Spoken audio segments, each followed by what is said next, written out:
And after our own Russell Colburn criticized Rob and my fashion sense on the air last week, we conveniently made him pack his bags and sent him on the road all the way up to Greenville. Maybe we should have sent him to Huntsville. Yeah, just keep on going. I don't think we have any teams up there, but who cares? Yeah, just send him all the way up there. Russell, once again, I guess you're styling. What are we wearing tonight, brother? We got a sweater vest on tonight. A lot of people do sweater vest. Do playoff beards. I do playoff sweaters. Very nice. That's just kind of how we're doing it. Very classy. Thank you guys for sending me up here and moving me down to the second block of the show. I appreciate that. But hey, we thought Greenville could be a team to play with St. Paul's. They just beat Homewood, who was ranked the third team in the state. They take care of business then, but St. Paul's just too much, scoring points in bunches and continuing to play some defense like they always do. Let's get you caught up on the highlights. Hey guys, we got a game of the week, a pep rally of the week. What about a tailgate of the week? That's not a bad idea. Maybe that's something we look into next season. All right, let's start first quarter. Kent Riley, that's the Greenville quarterback, not to be confused with Fox 10 producer Kip Riley.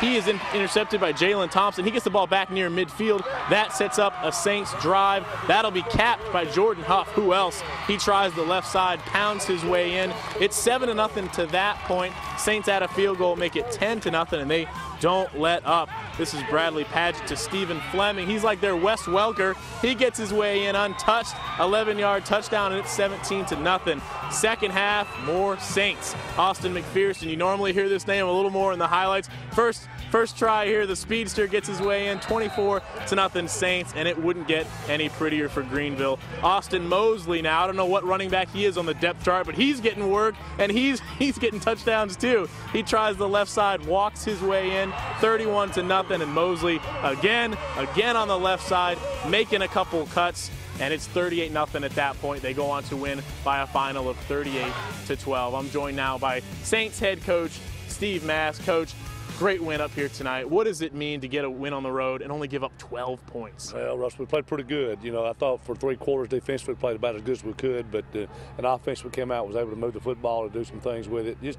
got some things we got to clean up. You know, as a coach, you're always trying to find something, but we had 4 or 5 silly mistakes, penalty-wise, and we got to clean up. But by and large, we'll take it. We're going to the next round. That's what's important.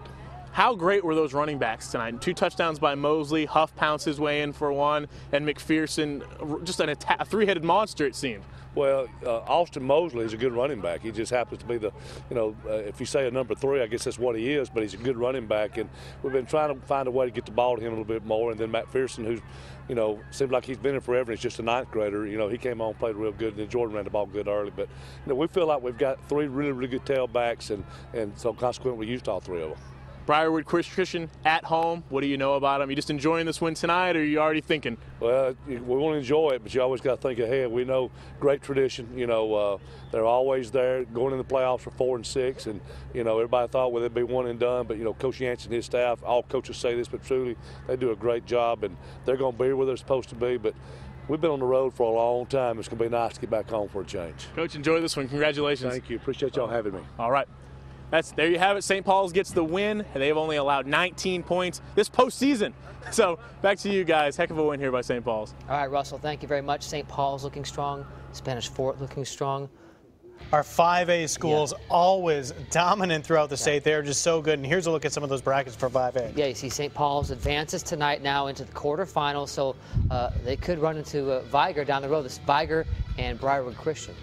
All right, so let's take a look at that game. And when looking at records, 5 and 6 Briarwood, not much on paper, but last week they took out Jackson, the team favored by many to win it all this year.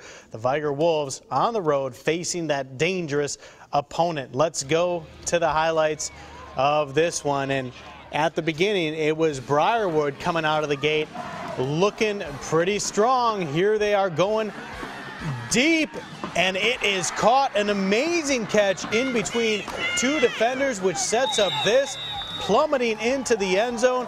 Briarwood Christian on top early. Would it be more Briarwood or more Wolfpack? Here he is, Cameron Cole, the running back, busting through, and he is eventually pulled down, but he is a beast to take down. Case in point.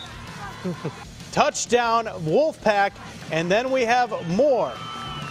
This time It is Desharius Flowers getting it done in the end zone, but in the end, we just have this final. Briarwood Christian takes down Viger by 1. A tough game. Viger falls by 1. So the first team in 5A Region 1 in our area to go down on the road. All right, Leeds and Bayside. Leeds ranked 2nd in the state coming in here. And there's Megan Daves. First quarter, Bayside on the move here. Hunter Slater. He's got one of the cooler names, Hunter Slater. And Dakota Creel picks it into the end zone, makes it 6-0 Leeds. Bayside not able to mount much on offense in the first half. Zach Dias with the stop there on McLean Arnold, and then the sack here wasn't working. Bayside playing good defense. It was 6-0 at the half. And there's a blocked punt, apparently. You can't advance a block punt, I believe. Or maybe, I guess you can. All right, let's go to the scoreboard. There we go. 6-0 in the third. So we're going to definitely have to update that game. Bayside trailing right now. Looks like they're playing baseball with that score. All right, here's another score for you. TR Miller 20. They fall to midfield 20-22. Moving on, Oakman at Mobile Christian. The Leopards at home and welcoming their team in a big playoff game in a very exciting fashion. After an onside kick, Mobile Christian's Joshua McNichol hits Aaron Thompson for the big pass play. And that leads to this. Tyler Rogers, he has been outstanding for the Leopards this season. 6-0 Mobile Christian. Oakman answers, though. Jace Trotter, a 1-yard run. 7-6 Oakman. Second quarter now, though. It is Mr. Rogers again. Must be the shoes. Ain't catching this guy. 14-7. Mobile Christian at home taking the lead, but could they hold it? As of right now, the answer is yes, but still time to go. 28-20 in the fourth quarter. Let's go to another scoreboard here. St. Luke's, a great season, a fantastic year for St. Luke's, a new school. It looks like it could end tonight, though, trailing 35-14 in the fourth.